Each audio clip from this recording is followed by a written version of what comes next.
So the first rounds of the beta on PlayStation for Modern Warfare 3 just ended, so let's talk about it. Now, for those that didn't get to play the beta yet, whether you couldn't find time or you don't have PlayStation, do not worry. There will be an open beta this weekend for anybody that's on PC or Xbox and obviously PlayStation. So all the stuff that I'm talking about in today's video, you guys can let me know what you think, play the game, try it out, and we can chat about it. It's been very, very tough to actually find the passion to play Warzone 2 or Modern Warfare 2 again, because after we got a little taste of, some good gunplay and some good movement back, it's going to be a long month. I was really hoping that X Defiant would come out this month. That's what I heard a lot of people say, and I tried it out for those that watched. It was honestly a ton of fun. Kind of the newer futuristic style of play and movement and stuff was fun, and I heard rumors that it was supposed to come out on my birthday on the 16th, actually. So I was excited about that to kind of hold us off until MW3, but then it got delayed, so it's going to be a long month. Now, in case you guys don't know me or my content, well, hi, I'm Joe. Welcome to the channel.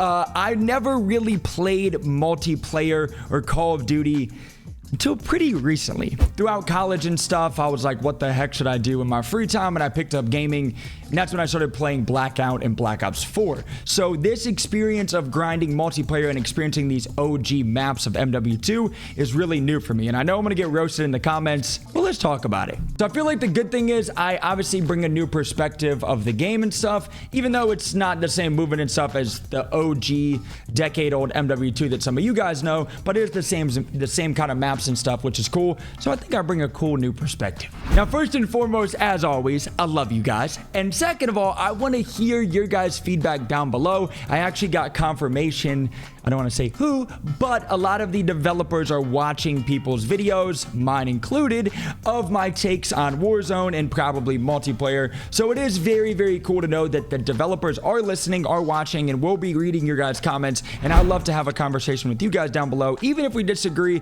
I want to know your guys' feedback on the game and what you have seen so far. Also, I've really liked doing kind of a page out of Jeb's playbook of a sit down, kind of chit chat style video. So if you guys like that, let me know too. It's been fun. Now, with all that out of the way, I'm going to address probably the most asked question ever so far, and that is, Joe, this is multiplayer. Why does this matter for Warzone? Now, this matters actually a lot for Warzone because everything that you're going to be playing in Modern Warfare 3 will be translating over to Warzone. Now, we don't have an exact date when Warzone will get ported over for Modern Warfare 3, but I'm assuming probably early December or for sure by Christmas, but we don't really know an exact date yet. So like I said, everything from the gunplay, the mechanics, the movement, the camos, everything will be moving over to Warzone. Now, with the previous Call of Duties, like I said, I've never really been a multiplayer grinder because I've been playing Warzone. And the reason that I never liked playing multiplayer was because when they had Cold War or Vanguard ported over into Warzone, we were staying on the same Modern Warfare 2019 engine. So for me, it was just kind of discouraging to learn a brand new movement, brand new gunplay, all that kind of stuff on a new engine like Cold War or Vanguard when the movement that I was so used to was going to stay the same. I'm very excited now, though, to be grinding Modern Warfare 3 because all of the movement and gunplay and everything will be translating over to Warzone, which is going to be very cool because by the time the game drops, I can be dropping you guys a ton of obviously tips and tricks, coaching guides, all that stuff. So when the game drops, we're all at our peak. We're going to be frying. Now, to start off with, my number one kind of pro of this whole game so far is how transparent the devs have been. Now, Sledgehammer Games has already patched stuff that's been broken. Obviously, for day one of the beta, Battle Rage was crazy as a tactical, and they already patched that and fixed it so it's not broken anymore.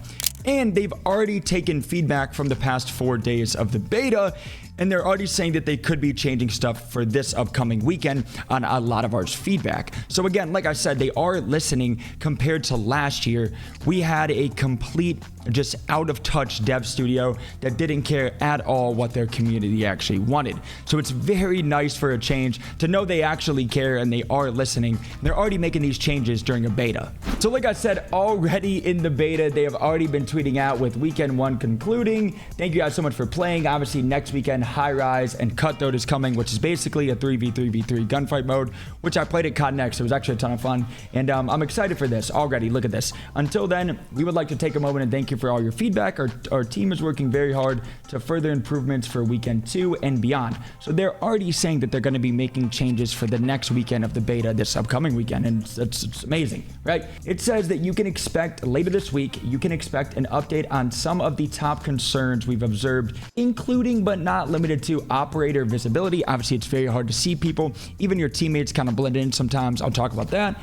Slide timing. I mean, the most vocal thing a lot of people have been saying, myself included, is that delay after you slide cancel to sprint or tack sprint isn't really working that well. They're already talking about fixing that.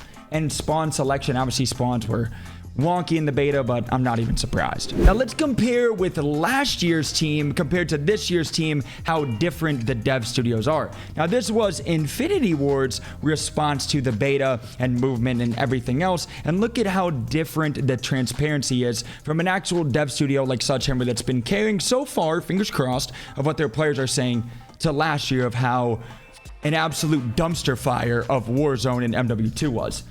With movement overall, it says the sentiment around the removal of side canceling remains positive. We are aware of a workaround and are contemplating how to handle it for weekend 2 of the beta. Additionally, we have some other things for launch to make it feel more fluid and snappy. By the way, we didn't get plating and running and anything like that until like season 4, months and months and months and months into Warzone. So you know they didn't change a thing by week 2 of the beta. A lot of people were complaining during this game and the beta of this game, like where's the movement, where's anything?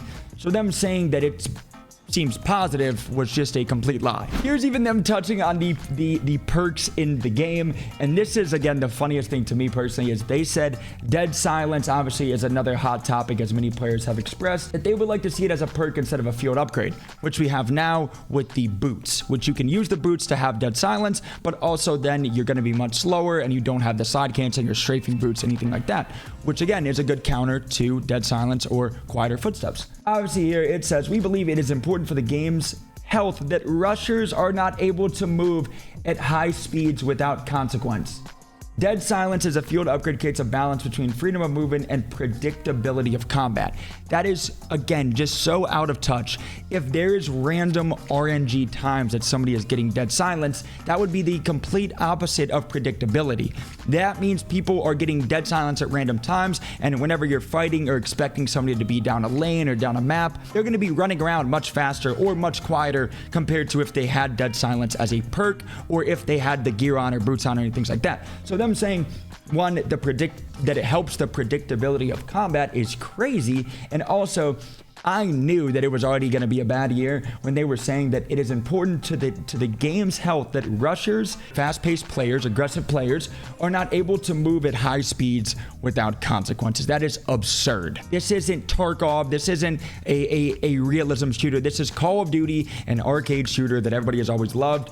This is just ridiculous. Thankfully, we're almost done with this dumpster fire of a game. And one of the most important features in Call of Duty history, and also something that we had for all of Warzone, is red dots on a minimap, where if you're shooting an unsuppressed weapon, you're gonna have a red dot on a minimap. That's been in COD forever. That's been Warzone. It's been a great, right?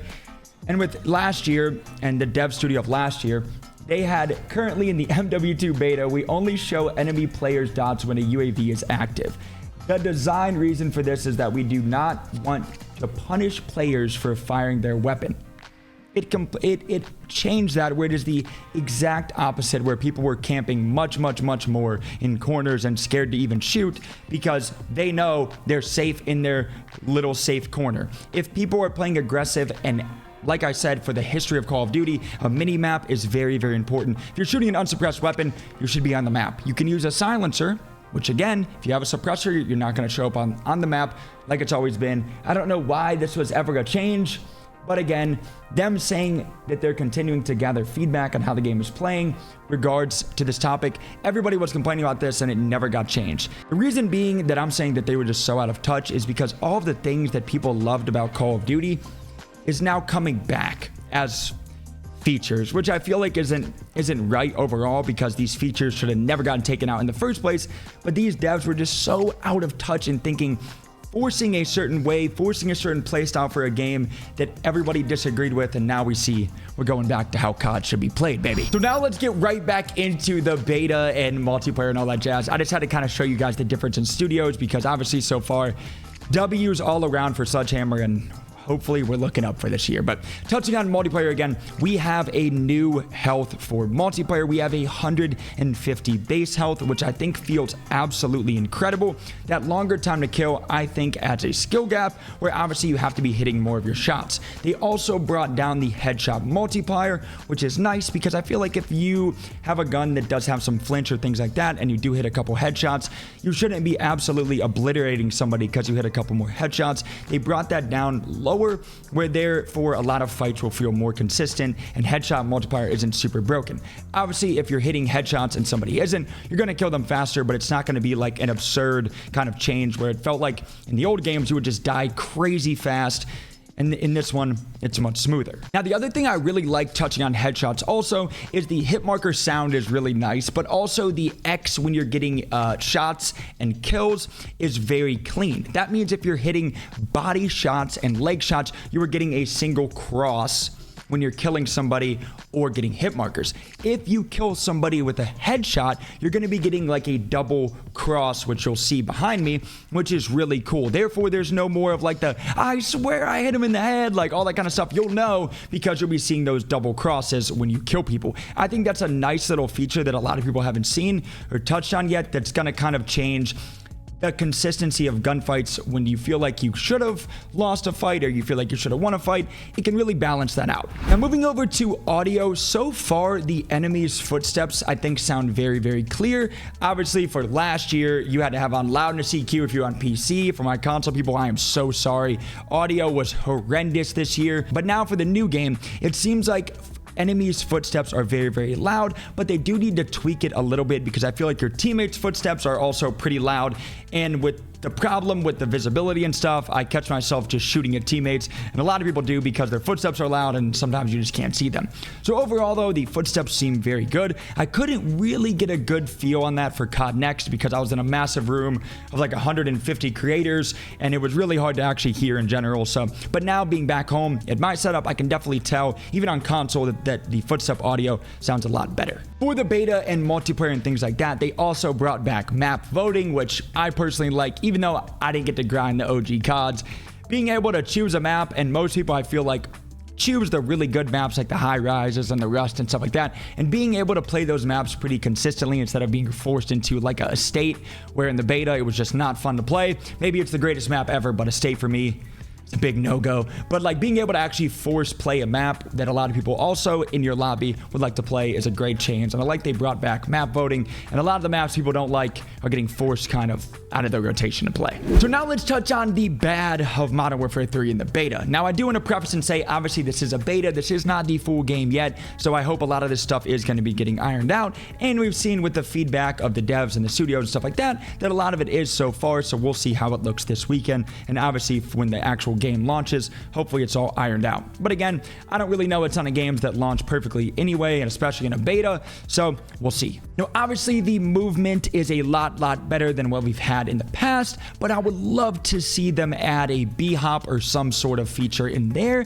I do think that that will kind of change how a lot of engagements and fights feel. You can still kind of snake and drop shot, not crazy fast like you used to, but drop shotting is still viable. You can still snake, obviously slide canceling, but again, with that weird delay where after you slide cancel you can't sprint, it is a little bit awkward sometimes because you do get stuck kind of in quicksand where after a side cancel you can't tack sprint or just normal run. So I hope they really do address that. I would love to see a instant sprint or tack sprint from a side cancel. But again, we'll see what they do. That's just me as a sweat. And I think that they've so far found a good balance overall of obviously in the old MW 2019 and Warzone, we had the spamming circle X, which I feel like wasn't the best system, but I liked it obviously as a sweat and a demon. But I feel like overall for a balance, I hope they can find a good balance between really good movement and also like where it's not game breaking and controller breaking. So the thing I also touched on was obviously the enemy outlines. is a little bit rough sometimes, where sometimes your own teammates look like enemies, and I feel like they should be changing that up a little bit to make it more visible to know whoever you're fighting, your opponent, is a much more clear opponent than somebody that's on your team. I feel like that should be addressed, and it was addressed in their tweet. But again, I hope this gets changed very, very soon, because it is very frustrating to be fighting sometimes and not know if you're fighting your teammate or your opponent. The other complaint I have, which again, it's never going away, is skill-based matchmaking. I don't think there will ever be a game, even like aside from Call of Duty, Fortnite has it, Apex has it, every game honestly has it, and that's skill-based matchmaking. With skill-based matchmaking, you can even tell in the beta that you are getting thrown into the absolute sweat blender, sweatiest lobbies possible, and that is kind of frustrating, right? Whenever I'm going to be grinding camos and leveling up guns when the actual game comes out, it's going to be frustrating knowing that I have to be a slave to the meta, or else I'm not going to be able to compete. I've already accepted that my stats will probably be absolutely horrible, but for the long term, for Warzone and stuff, I am going to try to have all the guns leveled up for you guys to have the best builds, things like that, and also super cool camos. But it is frustrating that SBMM is already just cranked to the max in the beta. Now, this beta we just played on PlayStation obviously only had 4 maps, but with the new one, they're bringing in 3 more maps and the 3v3v3 mode, which I think was honestly a lot of fun.